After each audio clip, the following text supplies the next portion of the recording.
Hey friend, it's Claudine. Welcome back to Foxy Finances. I wanted to bring you along while I use my cash planner form because I just uploaded this to my Ko-Fi as a freebie download. It comes 4 to a page. I just cut them out. Somehow I'm missing one, but there are 4 to a page, and I wanted to show you how I use this in case this might be something that's helpful for you, especially if you're new and you're just starting a cash stuffing journey, or maybe you feel like you need a reset. So I'm going to show you how I use it. I'm actually going to go to the bank and I'm going to get some money out so I can do cash stuffing. So this is my paycheck budget. So I'm going to fold this over so I can be a little bit more focused. And we're going to take this. So these are the items that I'm going to take out in cash. So what I'm going to do is I'm going to write everything down in the envelope that I am going to put it in. So I have Canva is going to get $10. Gutters is going to also get $10. Terminex is going to get $40. Holidays, $30. Vacation, $20. Breaks are going to get $40. My car and like car repairs is going to get $50. Maintenance and repairs, actually. The hot tub is going to get $20.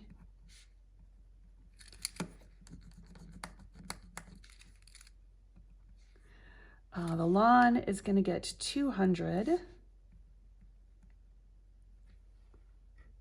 feel like I'm shaking the camera.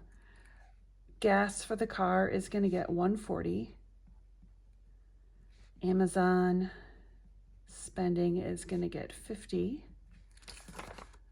And I ran out of space, so I had to fold it over. Prescriptions are going to get $100. My husband is going to get $300 for his cash envelope, and birthdays are going to get $20.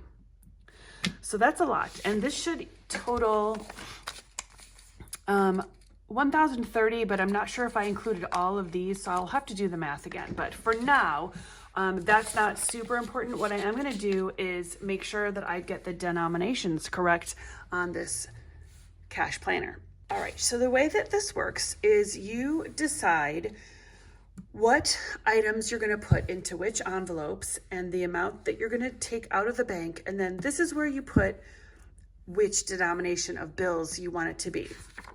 So I usually have on this form, it's 100, 50, 20, 10, 5s, and 1s. So then you just put the number of which bills you want to get back. So you could either do the actual number of bills you want, or some people like to do like a hash mark and then do like 1, 2, 3, 4, 5. So whichever works for you. I like to do the actual number. So let's go through this together. So let me bring you in a little bit more. All right, so now that you can see a little bit better, probably, hopefully. So Canva is gonna get $10, and I'm just gonna do one $10 bill for that. Gutters are gonna also get 10. I'm gonna do one $10 bill for that. Terminex is gonna get 40, and so I can do 2 20s for that one.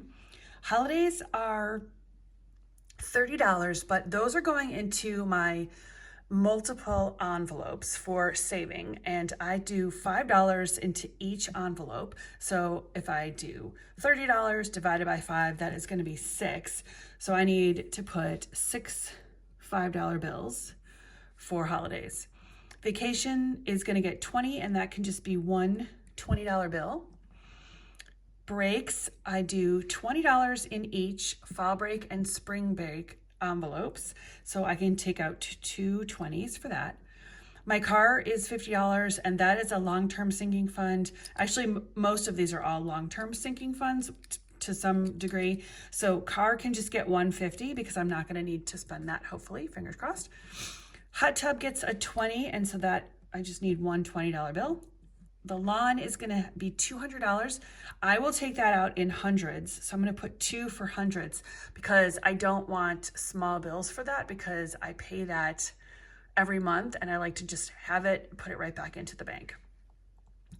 Gas is $140. This is also a sinking fund because I pay this on my credit card, on a specific credit card, and then I pay it off every month. So I like to take $100 in a $100 bill, and then I take out $40 to keep in my wallet just in case I need to pay somebody else for gas, or if I'm at a place and I don't have my credit card with me, but I know I need to get gas. So I'll do two 20s to go along with the one $100 bill.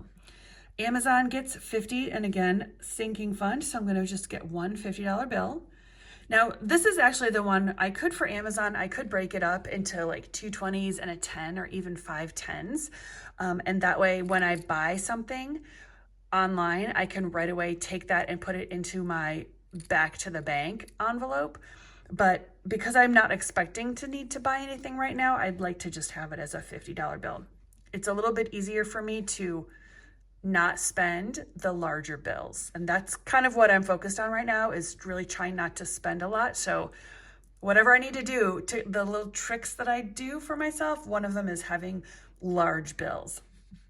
Okay, prescriptions get $100. And so usually I take that out in smaller denominations so that I can just get, like, my prescriptions are often pretty small, like $3, sometimes $20. So maybe I'll do, I think I'm gonna do two $50 bills here so that I can spend them if I need to, but not small enough that I'm gonna accidentally, like borrow from that envelope, because that happens sometimes too.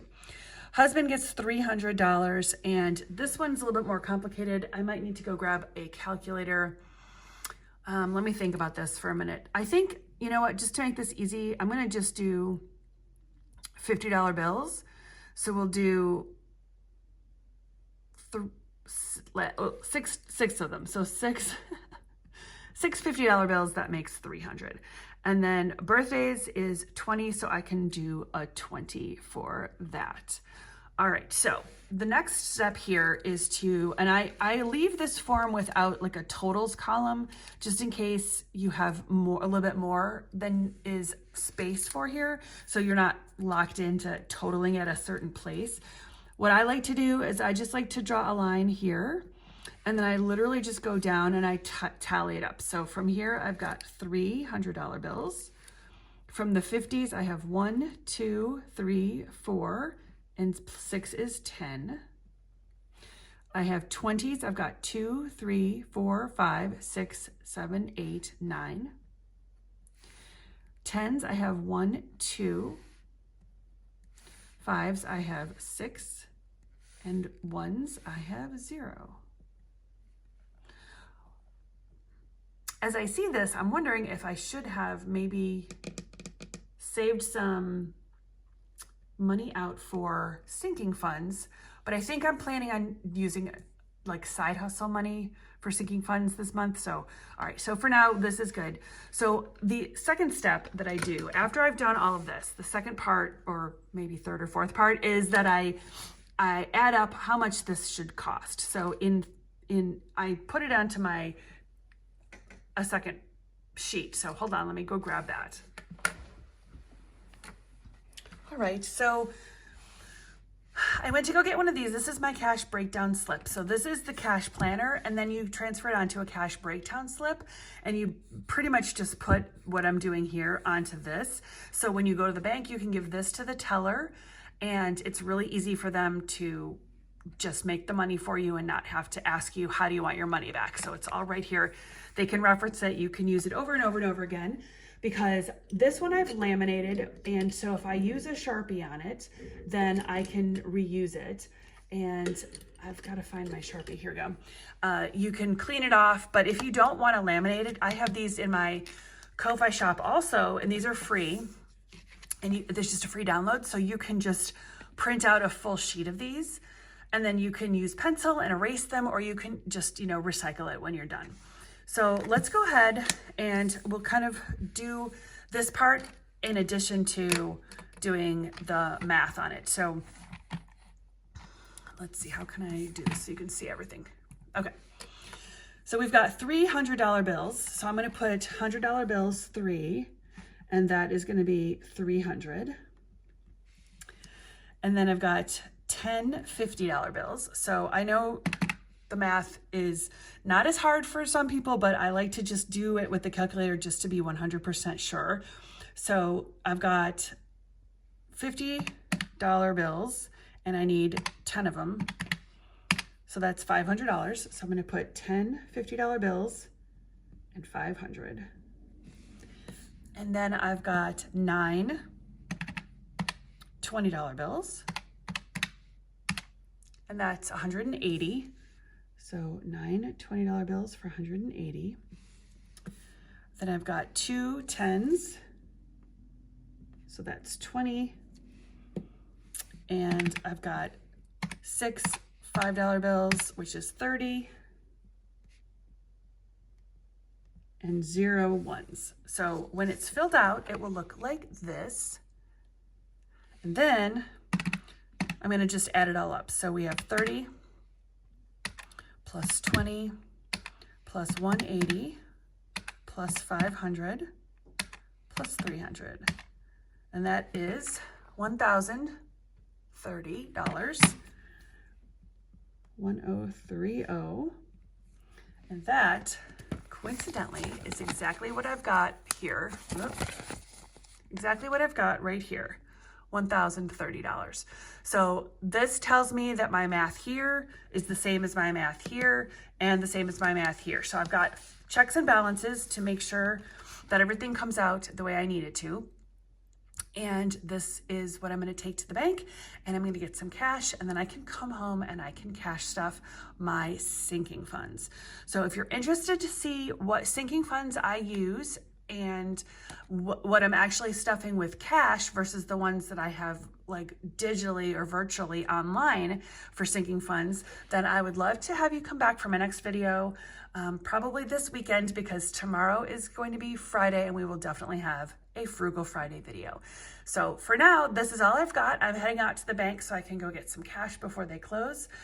Thank you so much for being here. I appreciate you very, very much. If you have not yet signed up for one of my bat paper clips, go find the link in one of my previous videos.